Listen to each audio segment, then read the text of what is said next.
Shalom, selamat pagi Bapak Ibu Jemaat Tuhan yang terkasih di dalam Kristus. Selamat berjumpa lagi dalam ibadah minggu pagi. Sekalipun sampai saat ini kita semua masih beribadah di rumah kita masing-masing, namun itu tidak mengurangi sukacita kita karena kita percaya bahwa Tuhan tetap mempersatukan kita di dalam roh. Bapak Ibu Jemaat Tuhan yang terkasih di dalam Tuhan, kita akan mendengarkan kebenaran firman Tuhan. Namun untuk itu, mari saya mengajak kita semua, kita akan berdoa bersama-sama. Mari kita berdoa. Bapa dalam sorga, pada pagi hari ini Tuhan, kami umat-Mu, kami akan kembali untuk mendengarkan akan kebenaran firman Tuhan.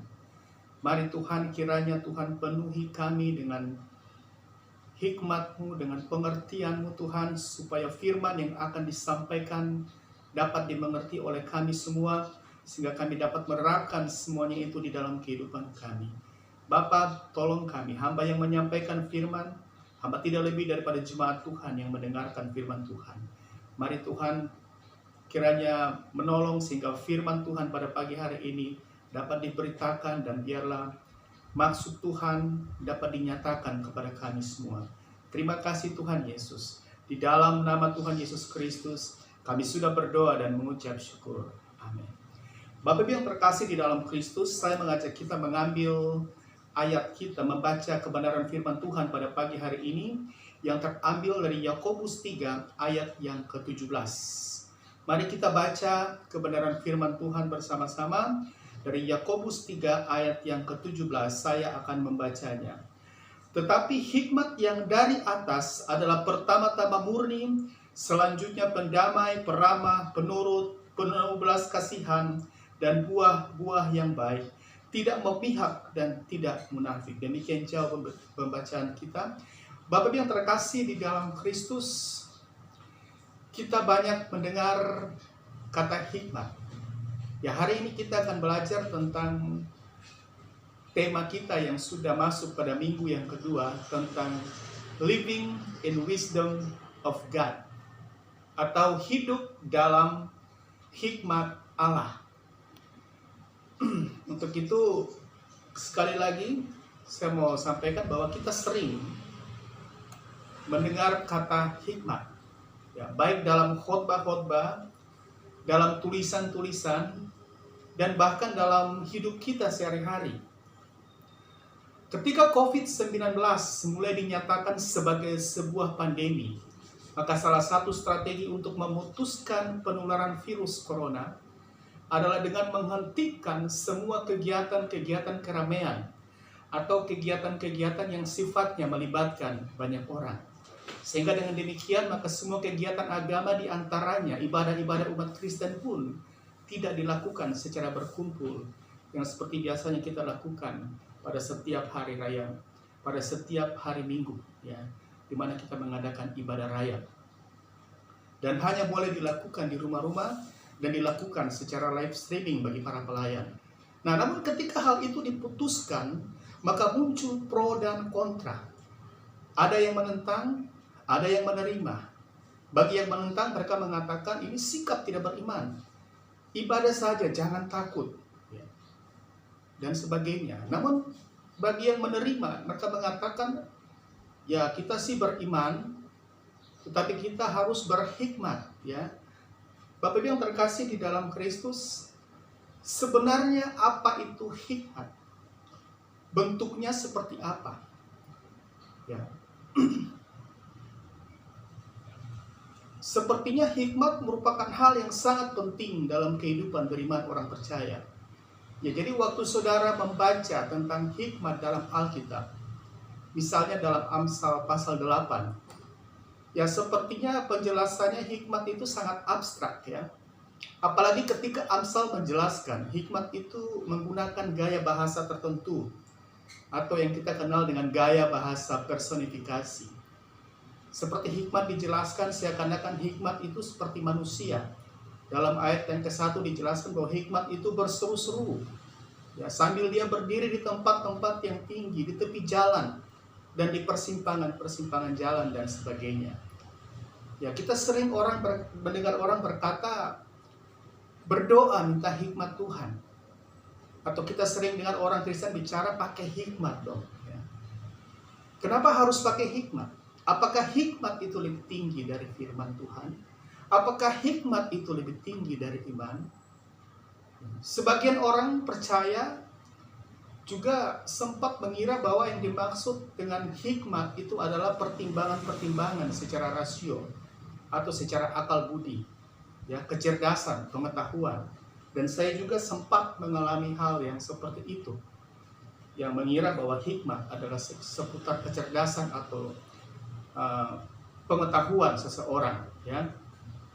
Namun kalau kita baca di dalam Amsal 18 ayat 12, di sana dikatakan bahwa aku hikmat tinggal bersama-sama dengan kecerdasan, dan aku mendapat pengetahuan dan kebijaksanaan. Berarti hikmat itu bukan kecerdasan atau pengetahuan, karena di sana dikatakan dengan jelas bahwa hikmat tinggal dengan kecerdasan. Berarti ada dua hal yang terpisah, sekalipun mereka ada bersama-sama. Nah, ini berarti secerdas apapun seseorang, sehebat apapun pengetahuan seseorang, tidak berarti bahwa dia adalah orang yang berhikmat. Dan sudah terbukti banyak orang berpengetahuan tinggi, tapi dari cara bertindak menunjukkan bahwa dia bukan orang berhikmat. Karena tindakannya banyak menimbulkan masalah, baik dari diri sendiri ataupun bagi orang lain. Bapak Ibu yang terkasih di dalam Kristus. Sebaliknya, ada orang yang tidak mengenyam pendidikan yang tinggi. Namun semuanya, cara berpikir dan tindakannya membuktikan bahwa dia adalah orang yang berhikmat. Jadi di dalam menjalani kehidupan ini, terlebih lagi sebagai seorang percaya kepada Kristus, sesungguhnya kita memerlukan hikmat. Hikmat Tuhan itu memberikan manfaat kepada kita di dalam menjalani kehidupan ini. Hikmat itu menuntun seluruh keberadaan kita sebagai orang beriman. Ya, mulai dari cara berpikir kita, cara pandang kita, hingga bagaimana memutuskan sesuatu dengan tepat dan bertindak dengan tepat. Ya, minggu lalu kita sudah mendengar tentang pengertian hikmat, bahwa hikmat adalah cara bertindak dengan tepat dan sesuai dengan penilaian yang optimal, ya, kira-kira seperti itu. Hikmat Tuhan itu mendatangkan manfaat yang baik bagi kita. Kita memerlukan hikmat. Tanpa hikmat dari Tuhan, maka seluruh tindakan kita akan menimbulkan banyak persoalan, banyak menimbulkan masalah. Hikmat sangat dibutuhkan oleh setiap orang untuk menjalani kehidupannya dalam dunia ini. Oleh karena itu, hanya orang-orang yang berhikmat yang akan mampu menjalani dan menata kehidupan dengan baik dan benar. Semua orang yang kehidupannya bisa menjadi berkat adalah orang-orang yang dipimpin oleh hikmat. Secara khusus hikmat Tuhan. Karena dengan hikmat Tuhanlah ia dapat menerapkan firman Tuhan secara benar. Nah, dalam hal inilah beriman harus disertai dengan hikmat. Ya. Jadi korelasinya jelas antara iman dan hikmat. Jadi ketika saudara punya pengetahuan akan firman Tuhan secara baik, maka saudara memerlukan hikmat untuk menerapkan firman itu secara tepat. Contohnya, saudara tahu bahwa firman Tuhan menegaskan bahwa orang yang bersalah harus ditegur. Itu kata firman Tuhan. Tetapi hikmat Tuhan mengarahkan kepada kita, menuntun kita bagaimana caranya menerapkan firman itu. Atau dengan kata lain, bagaimana cara menegur orang yang bersalah dengan benar sehingga tidak menimbulkan masalah. Firman Tuhan mengajarkan kepada kita bahwa orang harus memberitakan Injil, kabar keselamatan. Tapi hikmat mengarahkan hidup kita bagaimana cara kita memberitakan Injil dengan tepat dan benar. Bapak Ibu yang terkasih di dalam Kristus, hikmat mengarahkan kita bagaimana kita hidup dan kita bisa menjadi berkat bagi orang lain, agar perintah firman Allah dapat tergenapi, yaitu kita bisa menjadi terang dan orang lain bisa diberkati dan diselamatkan. Dengan demikian, hikmat dan iman tidak dapat dipisahkan. Hikmat dibangun di atas firman Tuhan sebagai dasar iman kita.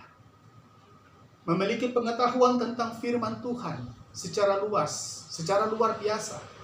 Belum tentu seseorang bisa menerapkan firman itu secara tepat, karena ia memerlukan hikmat. Hikmat yang kita perlukan adalah hikmat yang dari Tuhan, karena Tuhan adalah sumber hikmat. Firman Tuhan sendiri mengatakan bahwa Yesus Kristus itu adalah hikmat yang sejati. Kalau kita baca dalam 1 Korintus 1 ayat 30a. Di sana mengatakan bahwa tetapi oleh Dia kamu berada dalam Kristus Yesus yang oleh Allah telah menjadi hikmat bagi Dia, bagi kita. Itu sebabnya di dalam beriman kita juga memerlukan hikmat.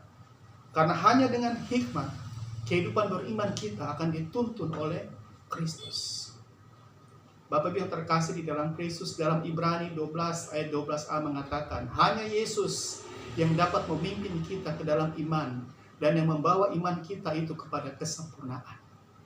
Amsal 8 ayat 11 mengatakan betapa pentingnya hikmat itu, karena hikmat lebih berharga daripada permata. Apapun yang digunakan oleh orang tidak dapat menyamainya. Amsal 16 ayat 16 berkata, memperoleh hikmat sungguh jauh melebihi memperoleh emas, dan mendapat pengertian jauh lebih berharga daripada mendapat perak. Kita memerlukan hikmat dalam menjalani hidup kita sehari-hari.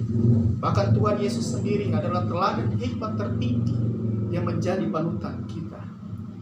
Ketika Yesus ada di dunia ini, ia penuh dengan hikmat Allah. Seperti yang dikatakan dalam Lukas 2 ayat 25.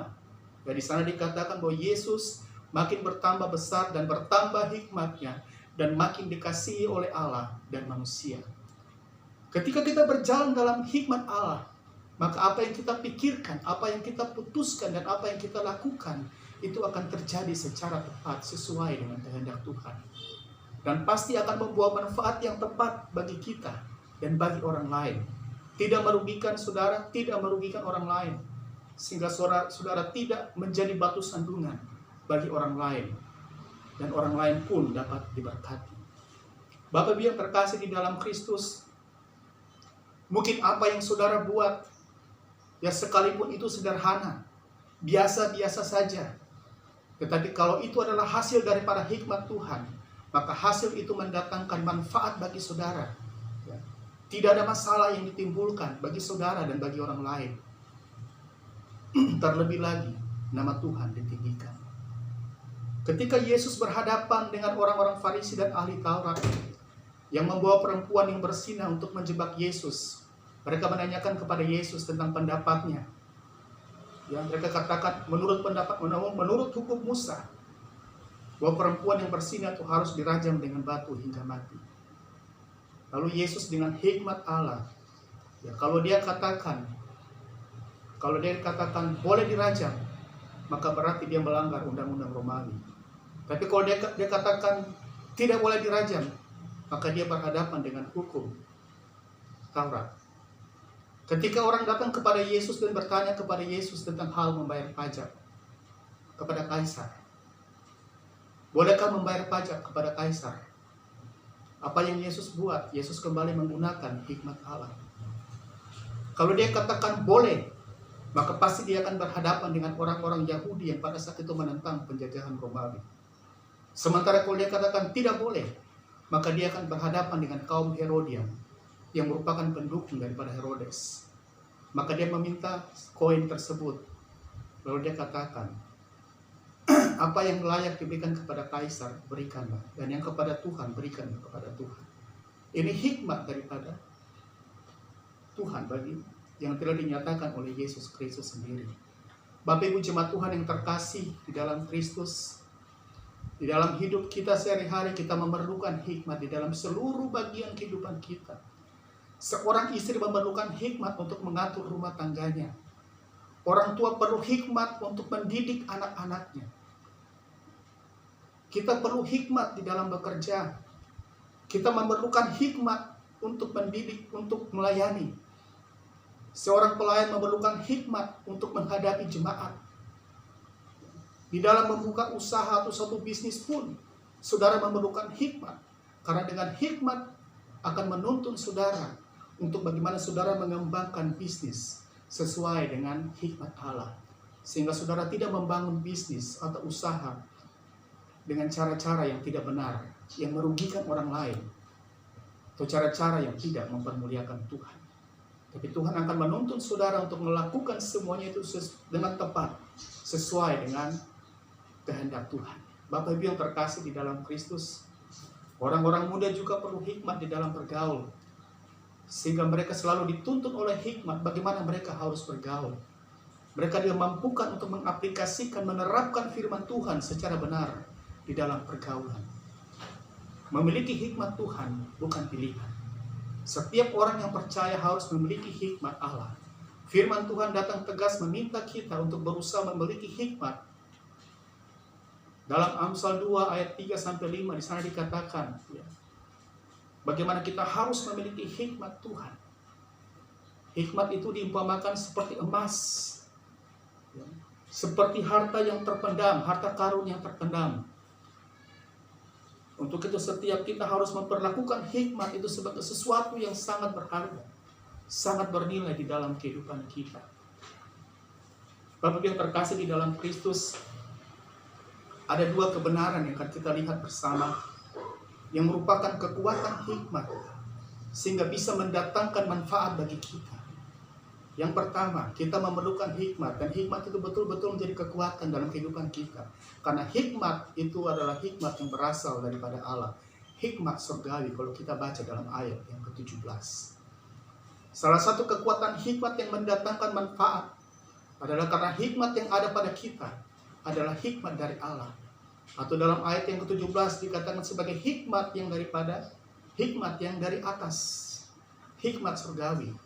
Hanya hikmat dari Allah yang dapat menuntun kita untuk dapat menerapkan firman Allah secara tepat. Ada banyak orang yang gagal menerapkan atau mengaplikasikan kehidupan beriman oleh karena mereka tidak mengandalkan hikmat dari Tuhan. Mereka mengandalkan pengertian mereka sendiri, mereka mengandalkan kekuatan mereka sendiri. Sehingga secara tidak langsung mereka memberi tempat kepada hikmat dunia untuk memimpin mereka. Seperti yang terdapat di dalam ayat yang ke-14. Kalau kita lihat bersama, apa itu hikmat dunia? Hikmat dunia yang dimaksud oleh penulis surat Yakobus adalah segala keinginan, kehendak, cara berpikir kedagingan, Di antaranya seperti yang ditulis dalam ayat 14, yaitu iri hati dan mementingkan diri sendiri, dan masih banyak lagi. Ada orang yang mempraktekkan kehidupan beriman tapi dengan motivasi dan tujuan yang salah. Mungkin untuk kepentingan sendiri, mungkin untuk mencari pujian dan kehormatan. Ini tanda bahwa ia dikuasai oleh hikmat dunia. Dalam Ibrani 2 ayat 5 Paulus katakan, agar hendaknya kita menggunakan pikiran dan perasaan yang sama dengan Kristus. Kita dapat mengalami manfaat dari keputusan dan tindakan kita.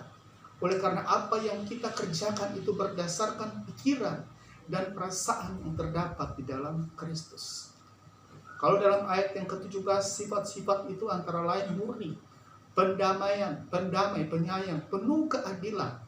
Semuanya itu adalah pikiran dan perasaan yang terdapat dalam Kristus, yang tertuang di dalam hikmatnya yang diberikan kepada kita. Bapak Ibu yang terkasih di dalam Kristus, perasaan Kristus adalah lemah lembut, rendah hati, jujur, penuh keadilan.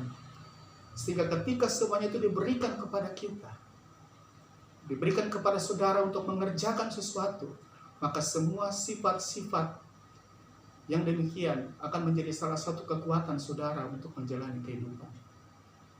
Ketika saudara memutuskan agar supaya kehidupan saudara dapat menjadi teladan bagi dunia, mintalah kepada Tuhan. Maka ia akan memutuskan, maka ia akan memberikan kemampuan kepada saudara.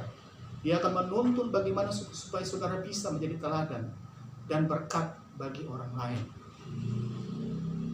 Tetapi sebaliknya, kalau kita tidak minta hikmat daripada Tuhan, maka yang terjadi adalah kita ingin melakukan kebenaran firman Tuhan.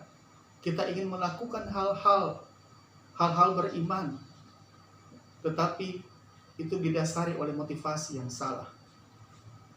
Motivasi yang mungkin karena ingin dipuji, mencari hormat dari manusia. Sehingga ini bertentangan dengan kehendak Allah. Sekalipun apa yang kita buat adalah sesuatu yang baik, yang berdasarkan firman Tuhan sendiri, tapi kita menerapkan dengan cara yang salah, memakai hikmat kita. Itu sebabnya dalam Yakobus 1 ayat 5 firman Tuhan mengatakan, tapi apabila di antara kamu ada yang kekurangan hikmat, hendaklah ia memintanya kepada Allah, yang memberikan kepada semua orang dengan murah hati dan dengan tidak membangkit-bangkit, maka hal itu akan diberikan kepadanya. Kita perlu hikmat. Setiap saat minta hikmat kepada Tuhan. Mari kita senantiasa memohon dari Tuhan. Karena Amsal 2 ayat 5 mengatakan, karena hikmat Tuhanlah yang memberikan, karena Tuhanlah yang memberikan hikmat. Dari mulutnya datang pengetahuan dan kepandaian. Kemudian kebenaran yang kedua, kekuatan hikmat. Sehingga apa yang kita buat itu bisa bermanfaat. Itu terjadi apabila kita memiliki komitmen terhadap firman Allah. Sekali lagi, hikmat dibangun di atas kebenaran firman Tuhan. Tapi bukan berarti bahwa seseorang yang banyak tahu tentang isi Alkitab, karena ia belajar Alkitab banyak, otomatis ia akan berhikmat. Jika saudara belajar Alkitab hanya sekedar saja, supaya pengetahuan saudara bertambah, tapi saudara sendiri tidak punya kesungguhan, tidak punya komitmen, membuka hati untuk menjadikan firman Tuhan sebagai rema dalam hidup saudara, atau saudara tidak punya kesadaran, kerinduan yang sungguh untuk siap diatur dan dipimpin oleh firman Tuhan yang saudara pelajari, maka saudara pasti tidak akan dipimpin oleh hikmat Tuhan. Dan hikmat Tuhan tidak akan mendekat kepada saudara, bukan menjadi bagian saudara. Bapak Ibu jemaat Tuhan yang terkasih di dalam Kristus, hikmat dibangun di atas firman Tuhan. Jika saudara kaya dengan firman Tuhan, dan saudara secara sungguh-sungguh ingin hidup sesuai dengan firman Tuhan, maka hikmat Tuhan pasti akan menjadi bagian saudara. Sehingga ketika saudara diperhadapkan dengan persoalan, atau saudara meminta hikmat Tuhan, maka Tuhan akan memampukan saudara untuk mengatasi pergumulan saudara. Belajar dari Daniel yang berkomitmen untuk hidup sesuai dengan ketetapan firman Tuhan. Daniel 1 ayat 18 mengatakan, Daniel berketetapan untuk tidak menajiskan dirinya dengan santapan raja, dengan anggur yang biasanya diminum oleh raja. Komitmen Daniel diperhitungkan oleh Tuhan, sehingga Daniel hidup benar. Maka ia pun dikaruniakan hikmat, dan jalan hidupnya senantiasa dijaga oleh Tuhan. Demikian juga dengan Yusuf yang senantiasa berketetapan untuk hidup benar. Maka Yusuf dikaruniakan hikmat yang luar biasa dari Tuhan. Jemaat Tuhan yang dikasihi oleh Kristus, mari kita semua mengupayakan hidup di dalam hikmat Tuhan yang akan memberikan manfaat yang besar bagi kita, sehingga kita terus dapat membangun iman kita. Mari kita terus meningkatkan relasi kita dengan Tuhan. Kita senantiasa memohon pimpinan daripada Tuhan. Dan mari kita terus membangun kesungguhan untuk hidup benar di hadapan Tuhan. Maka hikmat Tuhan akan memimpin kita. Kiranya kebenaran firman Tuhan pada pagi hari ini dapat memberkati kita semua. Mari kita berdoa. Bapa dalam surga, kami sudah mendengarkan akan kebenaran firman Tuhan. Biarlah firman-Mu dapat betul-betul tertanam di dalam kehidupan kami. Dan kami lebih mengerti lagi tentang hikmat Tuhan. Sehingga di dalam menjalani hidup ini, kami senantiasa mengandalkan hikmat-Mu Bapa. Di dalam nama Tuhan Yesus Kristus, kami sudah berdoa dan mengucap syukur. Amin. Demikianlah firman Tuhan pada pagi hari ini. Selamat hari Minggu.